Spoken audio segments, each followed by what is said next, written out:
आज मोड़ चाचा के घर मेरी दावत भी।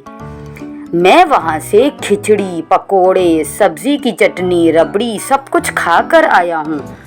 तो फिर मेरे लिए क्यों नहीं लाए? अरे मोरनी चाची तो भिजवा रही थी, लेकिन तुमने ही तो बोला था कि मेरे पेट में दर्द है और इतना तेल मसाला खाकर तबीयत और बिगड़ जाती तो। अरे ये क्या मुसीबत है, दर्द तो मुझे सुबह में हो रहा था। चलो अब तुम सत्तू घोल कर पी लो और सो जाओ। सो जाओ यार, मुझे तो बहुत नींद आ रही है। ये बोलकर तोता सो गया। हाय हाय, ये क्या हो गया? खिचड़ी, पकोड़े, रबड़ी, सब्जी की चटनी सब अकेले ही खा आए और कुछ भी मेरे लिए नहीं लाए। सब कुछ मेरे हाथ से निकल गया। हाय हाय हाय। फिर सुबह हुई तो तोते की बीवी बोली, जरा मेरे लिए एक कप चाय बना दे। नहीं, मैंने चाय पीनी छोड़ दी और तुम भी छोड़ दो। आज से हर सुबह हम दोनों नीम के पत्ते का रस पिएंगे। क्या? नहीं नहीं। हाँ हाँ पिएंगे। अरे बाबा, ये तुम्हारे लिए ही तो है। तुम्हारा कभी पेट में दर्द, कभी सर में दर्द, कभी पैर में दर्द, ये सारे दर्द गायब हो जाएंगे तुम्हारे। ये बहुत कड़वा है, मैं नहीं पीऊंगी।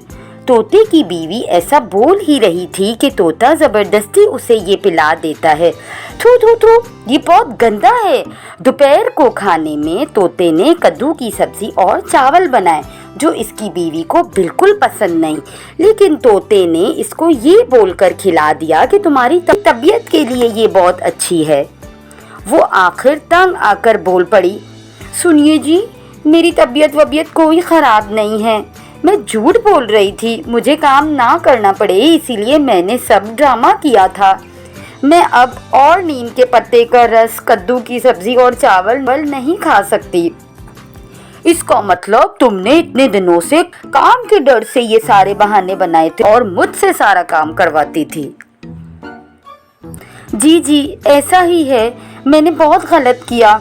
मैं कल से सारा काम करूंगी, आपको एक भी काम नहीं करने दूंगी। वादा करती हो? हाँ हाँ, वादा करती हूँ।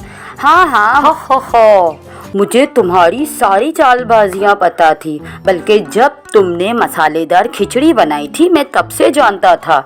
हो, मुझे माफ़ कर दो, अब मैं ऐसा नहीं करूँगी। मैं अपनी सारी जिम्मेदारियाँ निभाऊँगी।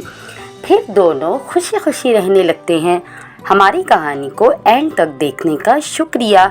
अगर आपको ऐसी मज़ेदार और कहानियाँ सुननी हो तो हमारे चैनल को सब्सक्राइब करें और बेल आइकन को प्रेस करें।